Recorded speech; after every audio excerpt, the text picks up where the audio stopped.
One of my millionaire mentors used to tell me, talk to me quick, don't talk to me slick. Now, if you're stuck at home and you're itching to make some extra money right now, then you guys are watching the right video. You didn't just stumble across this video by accident. You searched for money-making methods because you want to make some money online, right? You want to be productive and get your hustle on. You want to experience financial freedom. Well, you're in the right place, my friend. With today's video, we're going to discuss 7 cheap ways to start making money online. Some of them you could even start with no money. Does that sound interesting to you? Of course it does. Who wouldn't want to make extra money online, right? All right, let's go then. First things first, you have to set your expectations. There's no magical way to just make money online. You have to work for it. You got to be consistent, you guys. And you have to understand that sometimes the way to make money is to spend a little bit of money. Don't worry, we're going to clear all that up as we go along. But let's start with the very top of the list. It's the app you have opened up right now. That's right, YouTube. With YouTube, views matter. You get paid according to it. And if you can get enough, you can make some serious cash. There are different other ways to make money using this platform, like sponsored videos and streaming. But if you were to stick to just the basics, your money would be based on every 1,000 views of your video. So to make it really clear, there is a deciding factor and it's called CPM, also known as the cost per 1,000 views. Now, let's just say your CPM is say $5 and you have 100,000 views. You get paid $500 on that video. Roundabout, there's some additional variables to take into consideration, but this gives you the gist of how it works here. Now, keep in mind, this is just an approximation and CPMs can vary, and so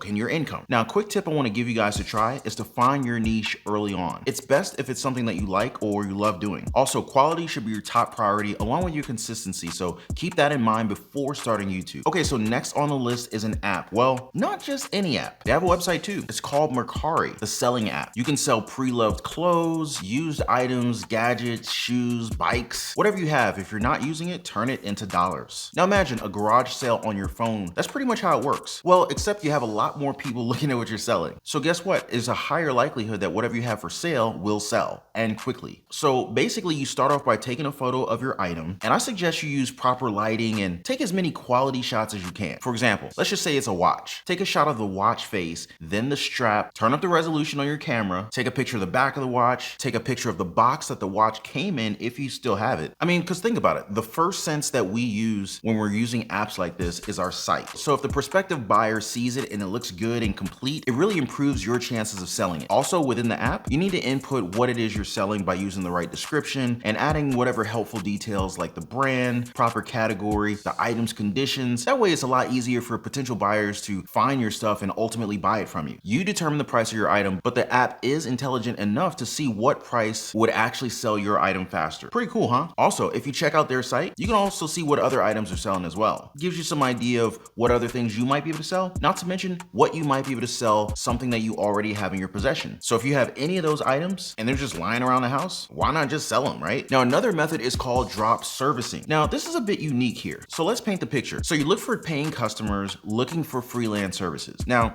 these services could be anything from web design, Facebook ads, marketing, anything at all. But since you're going to use this method, you really don't need the skill itself that they're looking for. What you need is networking. So let's just say someone hires you to ghostwrite a book. Basically, you're writing a book for someone, right? Then they tell you that they would be willing to pay you $1,000 for it. Then all you got to do is look for a ghostwriter to actually write the book for you for say $450. Now you pocket the $550 and then you give your client the book that they paid you $1,000 for. Make sense? Now imagine how much money you can make and how much time you can save stacking these gigs on top of one another, depending upon how many clients and contacts you create. Since you're not actually writing the book, all you got to do is find more people who need more books written. Now let's just say you have 8 people working on 8 different jobs. You can get paid 8 different ways. And let's just say on average you're making $500 per book. That's $4 grand for literally hardly doing anything. Now be tasteful in picking your freelancers though. Make sure that they are of top quality before you actually give them a project. You know what I mean? You don't want to soil your reputation because they sucked at being a writer. All right, so next on the list is freelance services. Now, if you happen to have a skill that is sought after by people online, you're more than likely probably going to be a good fit for this. Video editing, WordPress, SEO, search engine optimization, essay writing. So many other skills can be sold online. Even tutoring. Heck, you could even teach people how to speak English. You would be surprised how many skills and services people are willing to pay for that you already have. But you don't give away your skill. This isn't some role-playing game. You sell yourself with the skill. Hang on a second. That doesn't really sound that much better, but I'm pretty sure you guys get what I'm saying by now. A lot of people who have the money and the means sometimes don't have the skills or the time or either, and by using freelance services, they can then hire you to do it for them. One site you can visit to check out freelancing is Upwork.com. And as you can pretty much learn anything on the internet nowadays, it's a completely free way to make money as long as you put in the time and the effort to hone your skills. Now, a great tip for this money-making agenda is to never think that you are the best at anything. There's always someone who's better, so never stop improving. All right, let's talk about print on demand. So print on demand is based on e-commerce, and it takes two parties, you and a supplier, who can create personalized or customized t-shirts, mugs, tumblers, umbrellas, hats, a whole lot more. Basically, if you could customize it, the print on demand business can handle it. I mean, think Etsy. Have you ever seen any cool stuff on Etsy? Of course you have. Most of that stuff could be print on demand. This could also work really great if you're an artist. You can make intricate designs that you could in turn have the supplier print out on t-shirts and caps. Literally draw it once and have it printed and sold an infinite number of times with no additional effort from you. It's kind of like creating your own brand without the hassle of the product. So imagine this, you're paid $100 by the customer for a shirt that you designed. You pay the supplier $40 for the product and shipping. The rest of the money, 60 bucks, goes to your pocket or your bank account or wherever the heck you happen to keep your money. Wait, do people still use vaults for their money at home? I'm pretty sure Scrooge McDuck does. Do you guys not know who that is? If you don't remember that guy, he was an old school cartoon. Anyway,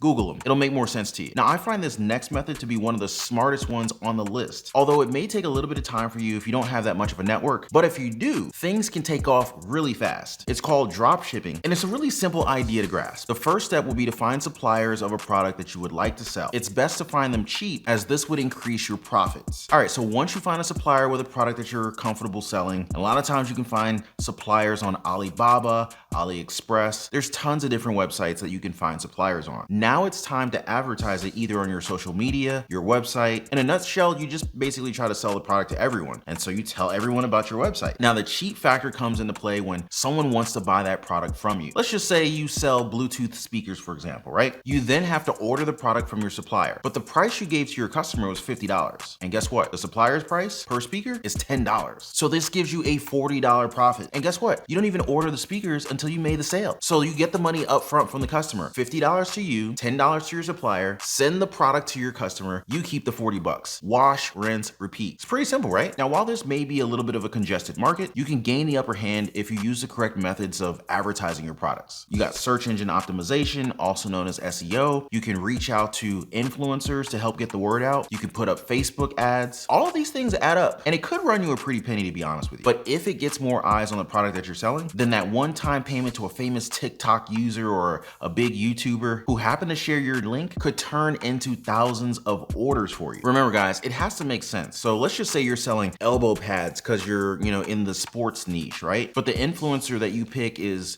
they have a food channel. Well, that's not gonna work. The partnership can also be via revenue sharing, where basically you don't have to pay the influencer at all. They just get a cut every time they help sell a product through the link that you give to them to their followers. Are you a good salesman or a saleswoman? Gotta be politically correct, right? Do you have what it takes to sell products that aren't your own? Can you sell me this pen? Sorry, I had a Wolf of Wall Street memory right there. All right, but anyway, if you answered yes to any of my questions, affiliate marketing is your go-to money-making method. So how does it work, you ask, right? So let's just say you have a WordPress blog and you get a couple of hundred readers there. Now you can apply to be an affiliate marketer for a network and have them run ads on your blog. Every purchase that somebody makes by using the link in your blog, it gives you a commission. So depending on the percentage and the product amount, this can be a great way to make money online. But you gotta remember to make your website stand out from the rest, or have a network where you can start like Facebook or Instagram. Did you guys find this video helpful? If you did, make sure to leave a like and a comment on this video if you tried any of these methods to make money, and let me know if it's been good for you. Heck, let me know if it's been bad for you. Tell me about it. Also, drop me a comment down below if you plan on trying any of these money-making ideas. Be sure to subscribe to the channel and become a part of our financial freedom family. Till then, I will see you guys on the next one. This has been Ron. Take care, you guys, and get that money.